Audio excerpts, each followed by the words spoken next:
বন্ধু যখন বউ লইয়া আমার বাড়ির সামনে দিয়া রঙ্গ কইরা হাইটা যায়, বুকটা ফাইটা যায়, বুকটা ফাইটা যায়।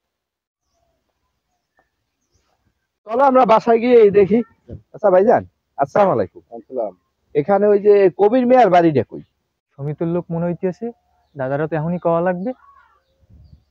দাদা দাদা, তোর লোক আইছে, পলা পলা পলা, পলা তাড়াতাড়ি পলা পলা। কবির ওই যে ধান্দাল কবির। ধান্দাল কবি? বলুন দেয় না তো, ধান্দাল কবির আমি হইবে কি? ও আচ্ছা, তো এর বাড়িটা কই? এর বাড়ি তো ওই সাইডে ভাই, আমি কিছু টাকা পয়সা পাবো, আমার বাড়ি পগাই মগাই টাকা পয়সা নিছে, ঠিক আছে। এই গোষ্ঠী মাছ যাইলাম, কোনো লাভ হয় না। আচ্ছা ভাইজান, ওকে, তা চলো বাড়ি যাই আমরা। বারবার নিষেধ করছিলাম, এই স্বাক্ষর আমি করতে চাই না। এরপরে রিকোয়েস্ট করে হাতে পায়ে দৌড়িয়া কেমন কি করছে না করছে আল্লাহ জানে, আমরা তো এই সিগনেচার দিতে চান না। স্যার আমার জোতা শেষ, ওরা এবার ব্যবস্থা নেন, ওরা একটা মামলা দিয়ে দেন, ওর ব্যবস্থা কঠিন ব্যবস্থা নিতে হবে স্যার। এখন তোমরা এইরকম যারে তারে লোন দিয়া, এই যে একটা ঝামেলা, এই লোন যদি তোমরা না উঠাইতে পারো, একজনের কিন্তু চাকরি থাকবে না। চলো ওর বাড়িতে চলো। হ্যাঁ চলো, আমার চাকরি যদি চাই আমি আপনারা ছাড়বো না। সমিতুর লোক তো চলে গেছে,